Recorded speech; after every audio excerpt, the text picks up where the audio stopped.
Welcome to the Starfish Storytellers, the podcast that makes a difference one story at a time by bringing storytelling to life. So imagine you're flying around the world and you're on corporate helicopters and corporate jets, and you're living the lifestyle of a corporate executive.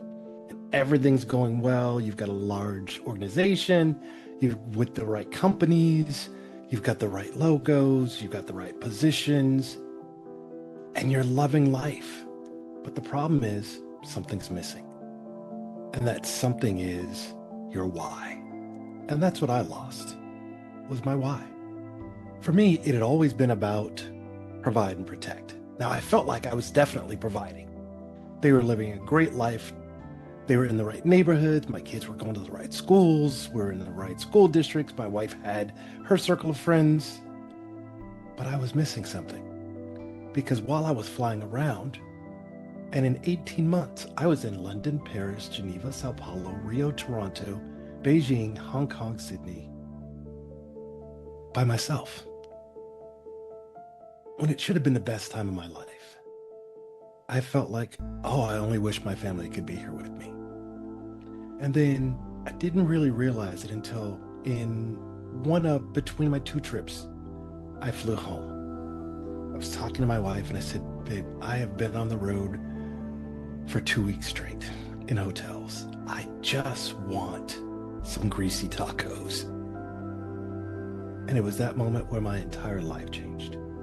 Because my young son at the time looked me in my face and he said, Dad, Thursday's shake and bake night.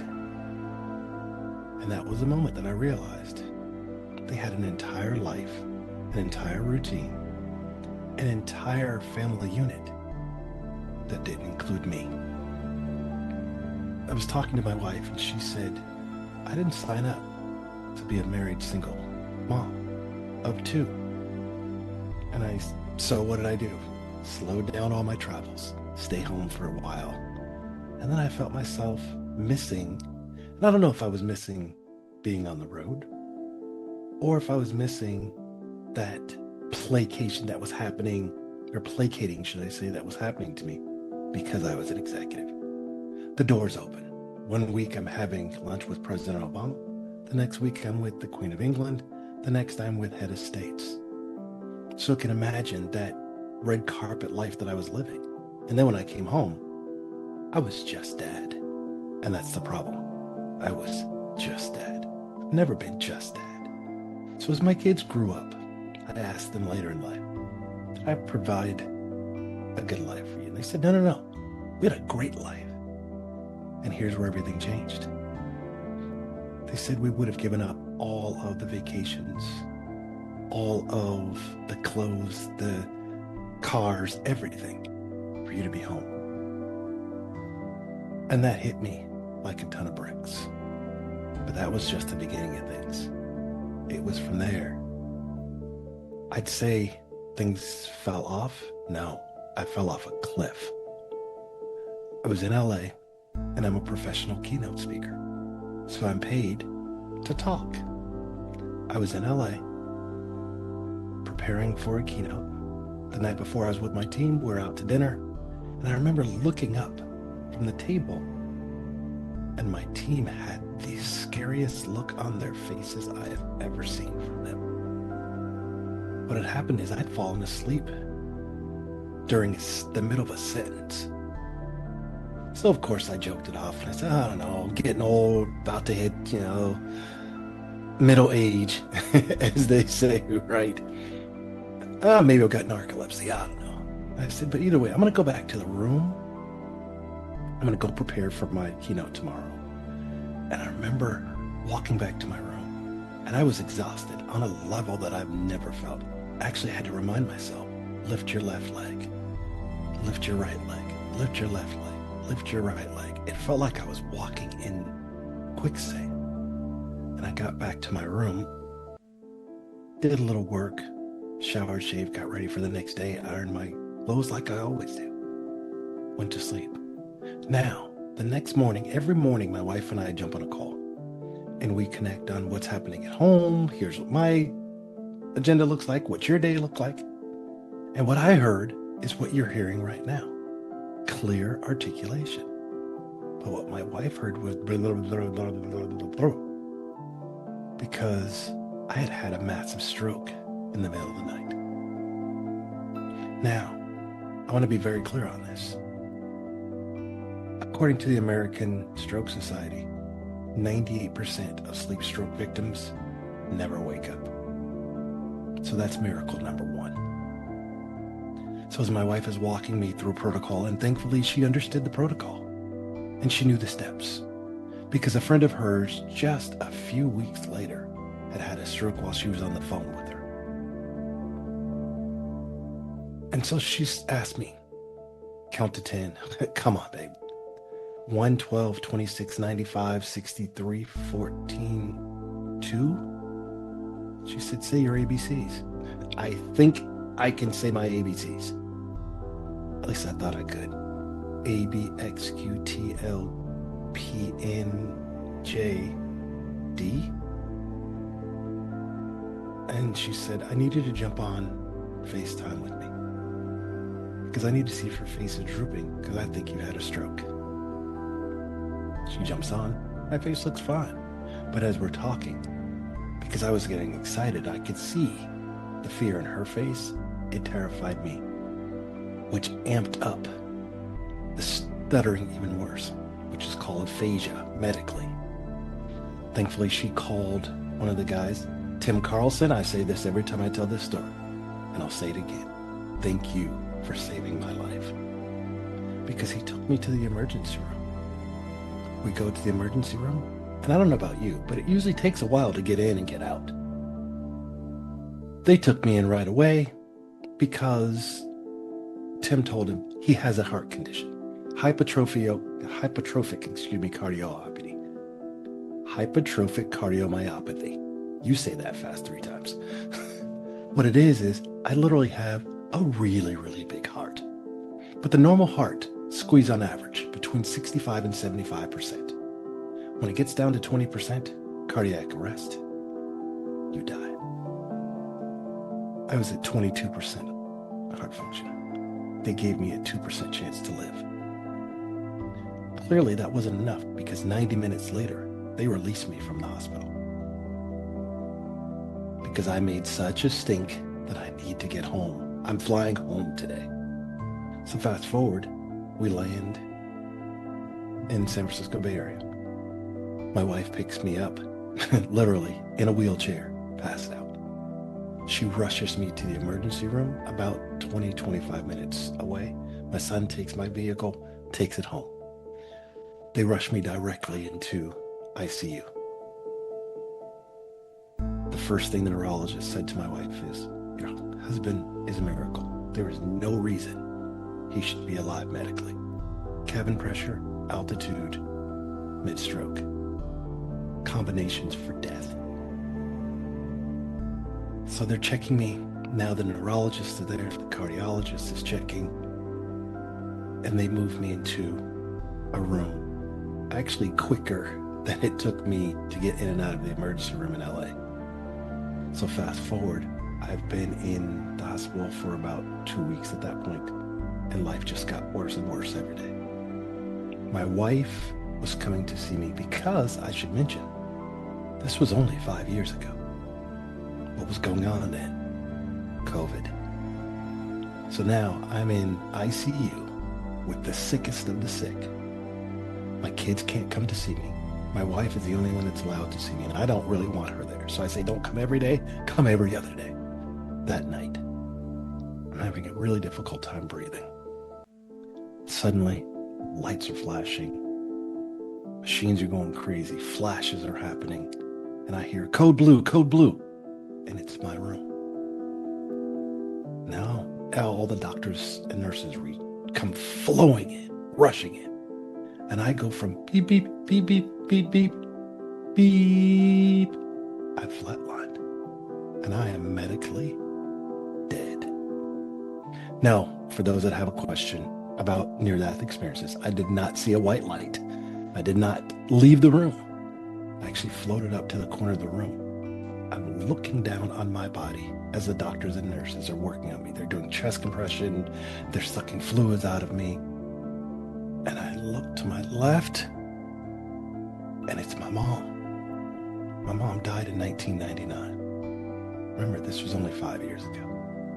And I said, okay, Mama, I've done everything I can do here. I'm ready to go home. Let's go. And she said, no, baby. I was sent to tell you that one, they're going to figure out what's going on and you're going to be okay. And second, you have a new mission in life and you have to completely change the way you've been living. No more flying around. No more gallivanting. I need you to set your feet and roots in the ground. And she also said, I need you when you go back there. And she said, to carry an extra smile in your pocket. And I didn't understand what she meant by that. She said, for what she called the invisible people. The valet. The waiters and waitresses. The people that check you in at the hotel. Someone that looks like they're having a rough time in the supermarket. Because that may be the only time that entire day that they feel seen. And it's your job to give them one person a smile every day that may not have gotten it before. And I said, I can do that. Absolutely. But I've got questions. Mama, where'd you go? She's gone. But I'm still flatlined.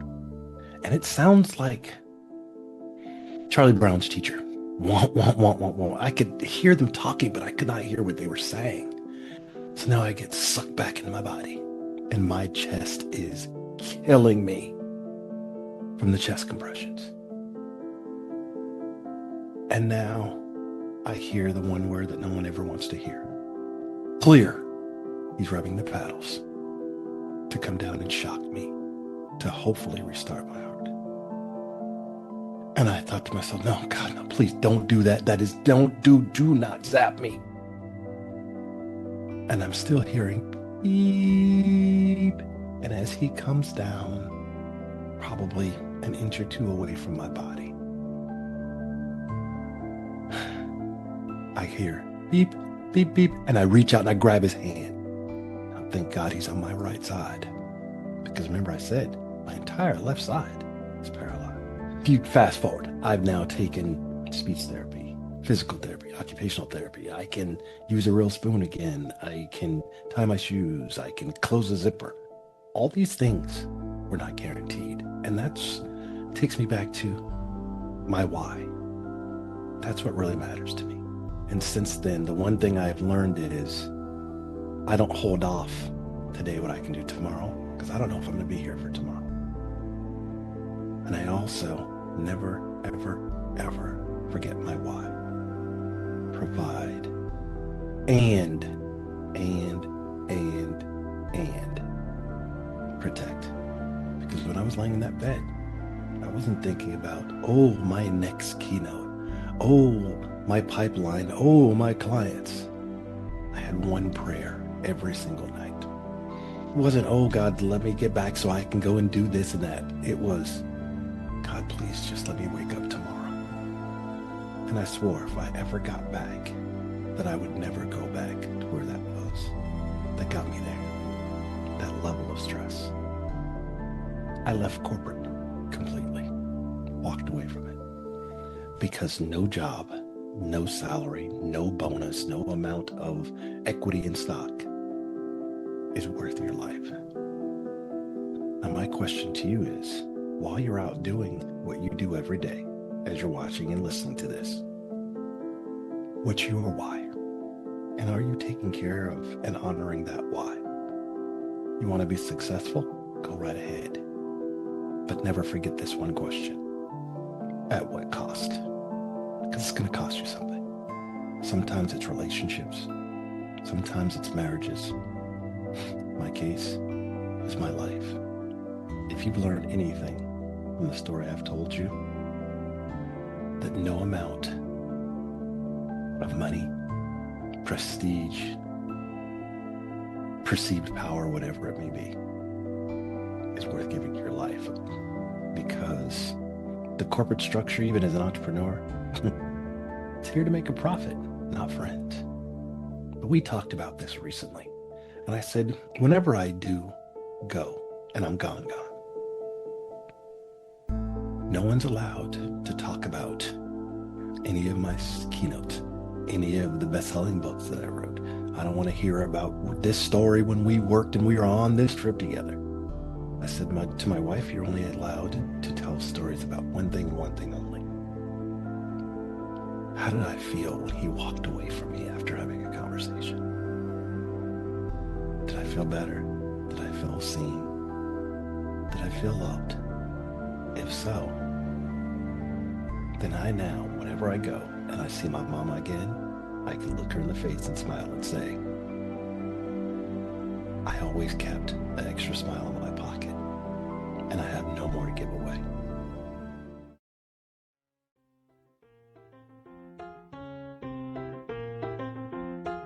Hello, my name is Liana Henry, and welcome to the Starfish Storytellers.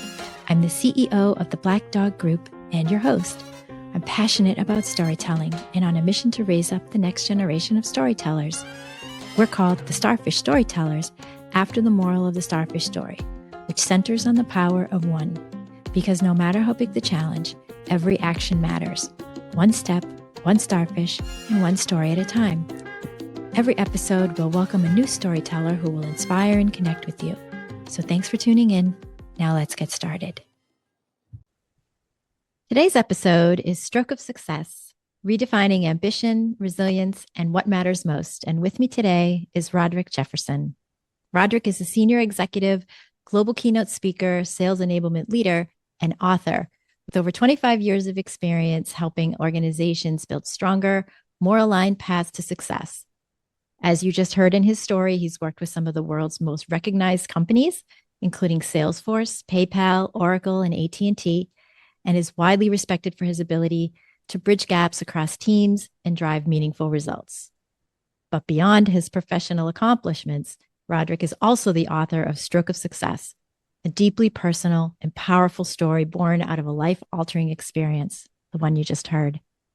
After surviving a near-fatal stroke in his sleep, as you heard, an event that gave him just 2% chance of survival, he was forced to confront not only his physical recovery, but the definition of success that had been living by for years. And through his work today, Roderick helps individuals and organizations rethink ambition, resilience, and what it truly means to succeed, reminding us that achievement should never come at the cost of our health, our relationships, or our sense of purpose. So welcome to the Starfish Storytellers, Roderick. We're really happy that you're here. Thanks for having me. I am incredibly honored to be here. Thank you. So we've heard your story. You've talked a little bit about yourself, but is there anything else you'd like to add as an introduction? Yeah, I have the cutest 2-year-old granddaughter in the history of man. This is another part of that story where my daughter and her husband and family lived an hour away before all of this happened. They now have a home 6 minutes away from us because she didn't want to miss out on the little one getting to know grandma and grandpa and Yaya, because although I was gone, I'm here now. And every opportunity that I have, that little girl is hanging out with us, and she's crazy about her grandpa and her Yaya. Makes my soul smile. Thank you for telling us your story. It's so interesting that you were talking about and saying the things that you were saying, because I just recently had read on LinkedIn, a previous guest had posted something, and it was a story of she had attended a women investors, women entrepreneurs conference. And one of the investors said, as an entrepreneur, especially as a woman entrepreneur, do something every day that reminds you that you're a human. And I was so struck by that statement. And then just to hear you reiterate that as you spoke about take care of yourself, do something every day for yourself. I think as a business owner, we can forget to do that. We get very caught up in all of the things we have to do and we become machines in a way. So I was really, as you were talking, felt that statement came back and felt like your story really reiterated that, of I that. could resonate with you because as adults, unfortunately, the first thing that we lose as we quote unquote grow up is fun. We can find time for anything else but fun.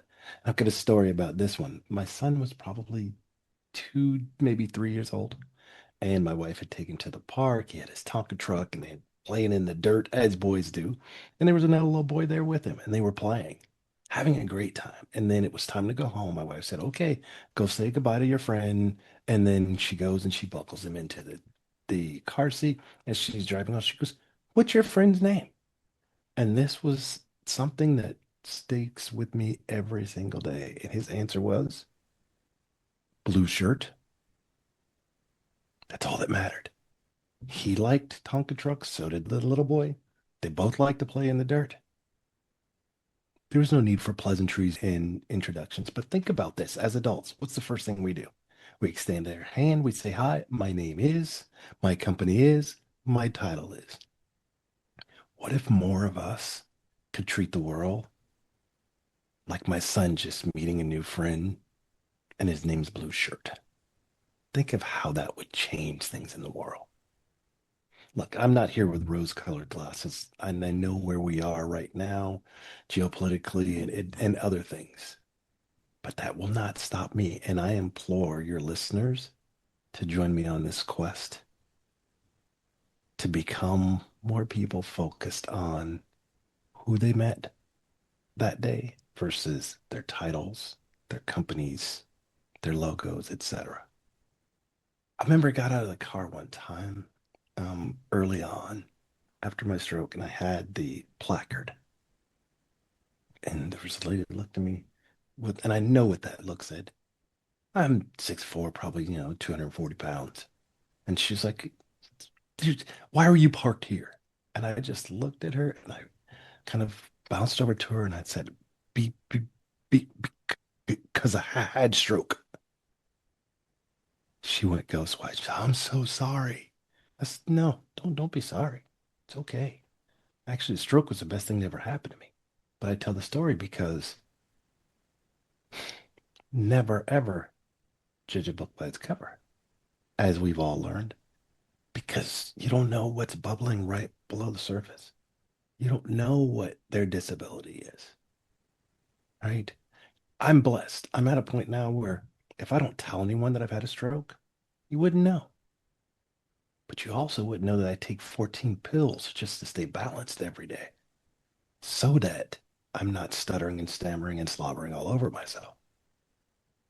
I think just that thing that you just said about taking the meds to keep you balanced just reminds me about stories and how your story highlights that it isn't always something we choose.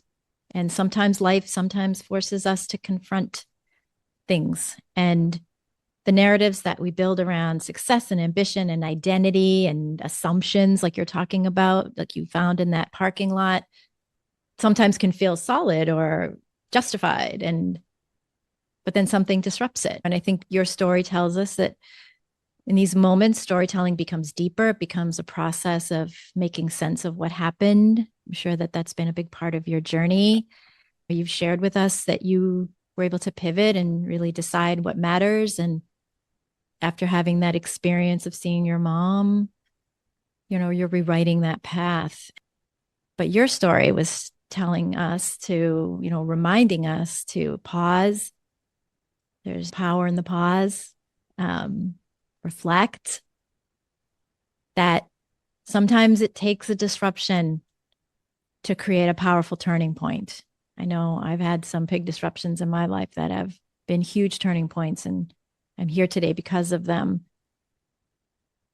But sometimes the most important stories that we tell are the ones that are really going to allow us to redefine who we are and to really look at what success really can be. You had executive Absolutely. leadership roles, global speaking, decades of experience. You were a sales enablement expert. But I guess if you had to describe, and maybe you've maybe done this already, that first chapter of the story, who you were before, that version of success that you were living before the stroke. Can you give us a little bit more around the success definition at that time? Absolutely. It was a badge of courage of how many hours I put in a particular week. It was the fact that I was the quintessential executive. I had the right suits. I drove the Mercedes. My wife was a stay-at-home mom. The kids were in the right school. That was success. And it's interesting. As I look back now, it was about assimilation, as a lot of our different periods of life are. I was with a group of executives that were trying to prove something, I think, to each other. And I fell into that same trap where what I did became more important than who I was. So I created this character that I called RJ. He was the perfect executive. But it got to a point to where I couldn't even walk past the mirror and look at the mirror because I loved myself, probably a little too much at times, but I didn't like myself. And I didn't know how to get out of it. Someone said, "You've done some great things. What's the best part of your career?" I was like, "Oh, that's easy." As I was coming up the ladder in corporate, I wanted to be a director. That was my goal. I didn't know what it meant. I just knew that it had a different level of respect and a different, salary level. I had no idea what it really meant. Then I got to senior director. Loved it. I said, to answer your question, I would have never gone above senior director because I was the happiest at senior director. I knew my teams. I knew their significant others. I knew the birthdays of their kids. We'd send back and forth texts. And to this day, I'm still connected to most of my teams up to that point in my career. It was when I put on that first VP title that the bottom fell out. Because again, I started to become who I thought I was supposed to be. And I lost sight of people. I had program managers, I had instructional designers, I had an assistant, executive assistant. Before that, I had people on my team. I lost sight of people. And then it became all about me. And after that happened, I changed everything. First of all, I literally had a ceremony for killing and getting away from that character, RJ. He's dead. He's behind me. Even the things that I post, the way that I approach my engagements with my clients, the way that I engage and I approach my keynotes, the books that I've written, all those things all have one purpose and one purpose only. How can I help others? How can I be a servant leader? I thought I knew what it meant before. I knew categorically what the definition was, but I had never, I won't say never, I stopped living it at senior director. If I had it to do all over again, keep me as a senior director, keep me grounded, keep me grateful, keep me humble. Your story takes a dramatic and unexpected turn with that stroke. That's something that you shared. And as you said, it meant that only a 2% chance of surviving. So, as you're thinking about that moment, was it a turning point for you? Was it just something entirely different in the context of your whole life story? It regrounded me. It made me grateful. And it certainly humbled me to have to learn how to walk and talk and use a spoon and all that over again. I learned some things throughout that most don't even think about. One is I realized again because it was COVID, the importance of physical touch and how important that is as a human. When I didn't have it, when I couldn't reach my arms out and put them around my wife or around my kids, I could with one arm, right? But you don't realize what a real hug means until you haven't had it. And the other thing I learned was how far my couch is from the bathroom.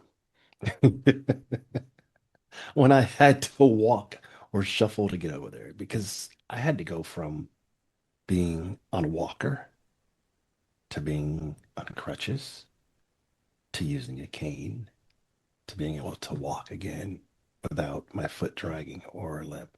And I say I'm incredibly blessed because when most think about stroke, I think, and it's not to negate what I've had, believe me, it was rough, but most think of stroke. That's the arm is pinned against the body, the leg is dragging, your aphasia is so strong and you're stuttering that you can't tell what people are saying. I'm blessed that I didn't have that, but it's also a curse. So you described Stroke of Success not just as a memoir, but as a roadmap. So at what point did you realize that your experience wasn't just something you survived, but something that needed to be shared as a story to help others? I know that you talked about in your story about that out of body experience with your mom, but was there a point where you knew you needed to write the book? For the first time in my life, I never thought why me. And I heard a voice from my mom saying, why not you? And that's why I wrote my book, Stroke of Success. I did not want to write that book. Book gave me PTSD, put me back in those dark days, back in those ICU rooms, back in the COVID space. No, thank you. But every day when I started to walk away from writing this book, I'd hear my mom's voice say, baby, it's not for you. It's going to save other lives. It's not for you. It's going to save lives. And I would go back to writing. And I'm so glad that I finished that book. While it's yeah, sure, it's a great credibility piece. It's great to say I'm a best-selling author, yada yada. But what's come out of that is the people from all over the world that have reached out to say thank you. Sometimes it's stroke survivors. I don't think that they're anything other than survivors. But more importantly, to hear from the caregivers because they didn't sign up for that. They did not. And they always get lost because you just assume I'll take care of my parent, I'll take care of my significant other, I'll take care of my child. But who's taking care of them? The caregivers. So I always stop for a moment whenever I do this and I say, on behalf of all of us that have gone through this, whether it's a stroke or something else, where you're incapacitated, I want to say thank you to all of the caregivers for unselfishly putting work in every single day when you didn't want to, you didn't feel it, or you just didn't even have the energy to do it. You manufactured it. So thank you for not giving up or walking away because that means the world to those of us that you're taking care of. What are some really moving, or what is a really moving caretaker story that you've heard from folks who've reached out to you? Was there something that you Yes, learned from someone who read your book and said, I'm a caregiver? absolutely. This was my experience that you didn't know? Absolutely. So my signature speech now is stroke of success. While I do still I talk about sales enablement, I talk about AI, but primarily I'm talking about stroke of success. And someone came up to me and said, my dad had a stroke, had read the book. My dad had a stroke, and there were days where I was just so frustrated with him. Then there were other days where I talk about the Superman concept, and that is, and I got it from my kids. To my kids, I was Superman. There's nothing dad couldn't do. Dad's a big, strong, strapping guy. So is this person's dad. And he said, for the first time, I saw Clark Kent. The cape fell off my dad. I had to take care of him. It's kind of the natural life, but not overnight because he was healthy. There were no warnings. It's just click. And now his was far worse to me. He was in that stroke situation. And he said, after reading your book, I had a different level of understanding of what he's going through and not just from my lenses. Think about what he feels like. Superman now, and the cape falls off. And it gave me a lot more patience working with him. He couldn't remember things. He would say things over and over, dementia like, if you will.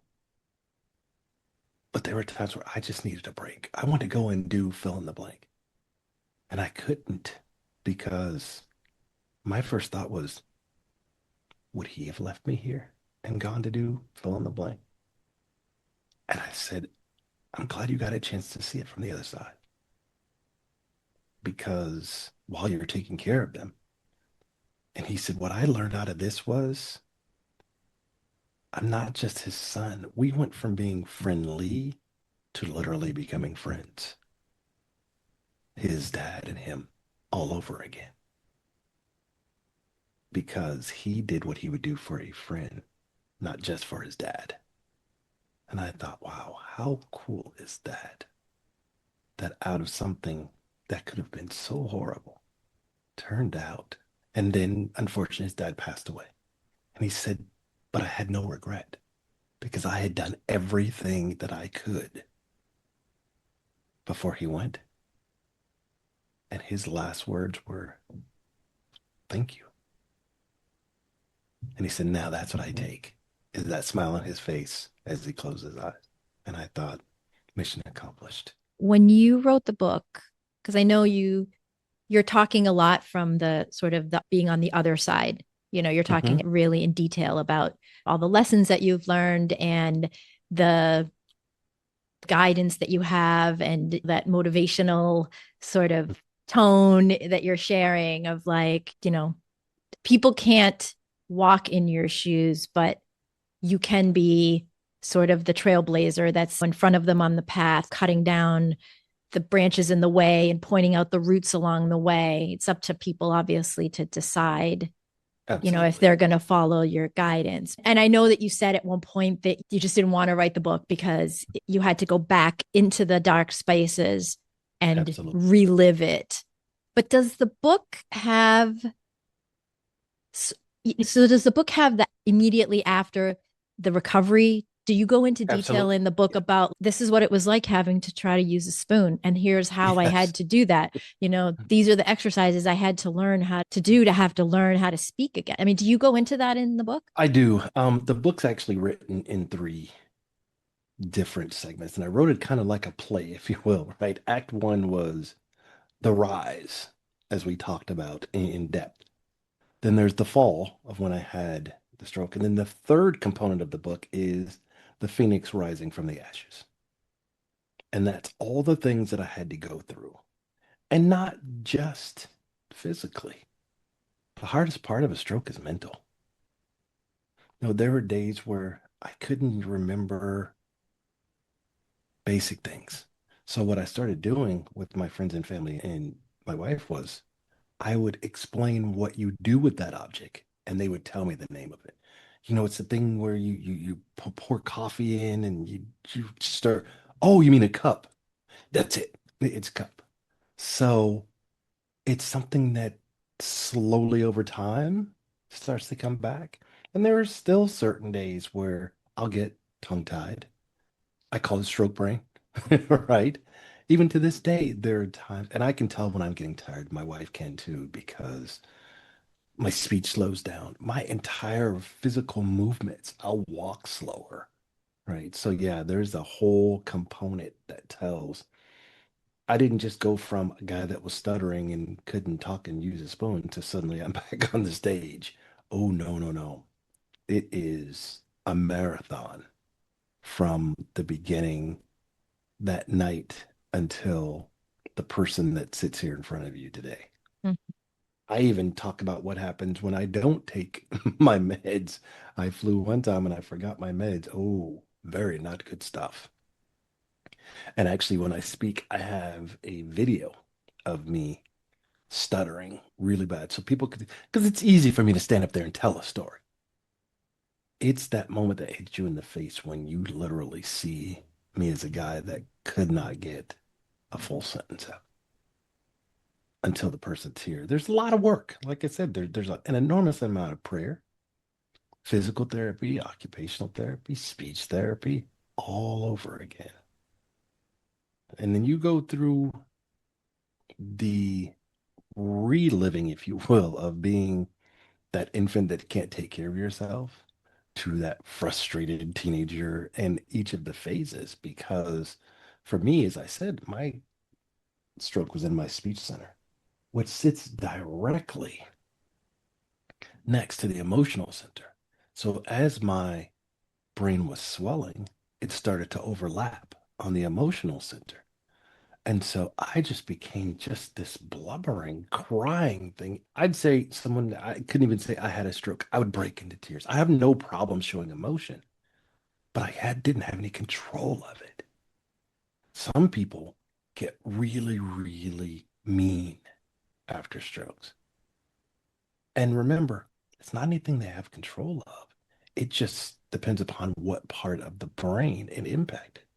Some days it's patience. Oh, especially on the freeway. Right. And Yeah. now, what used to just drive me crazy. All right. I'm like, look, I'm not in a hurry. Go. I don't know. Maybe your person's in the hospital and you need to get to them. I'm not in a hurry. Go in front of me. I don't care. That whole beeping and yelling at people. I'm like, well, first of all, people are shooting now, so I'm not yelling at anybody. Right. And secondly, the things that used to just drive me crazy, they don't even hit my radar anymore. And for our listeners, whether they're in leadership or they're building a business or they're just navigating their own path, what would you say is a belief or a story about success they might need to rewrite in order to live this more whole, meaningful life that you've been telling us about? I was doing a keynote last week with a group, and I stopped and I said, I got a couple questions for you. How many of you would say that you're really good at multitasking? And a bunch of hands would go up, and I go, do you realize that there's no such thing as multitasking? It's not possible. Because if you're doing more than one thing, you're not really focused on anything. And I go, now, how many people want to say they're a multitasker? And hands went down. So I got another question for you. A couple questions. I said, we're at a hotel. You valeted, right? They want to go, yeah, yeah, absolutely. I go, by show of hands, how many of you can tell me what the valet's name is? What's the person's name that checked you in when you came in? Because they all have name tags. I said, now let's go back to my story. As my mama said, those are the invisible people. I said, by the way, this is his name. This is her name at the desk.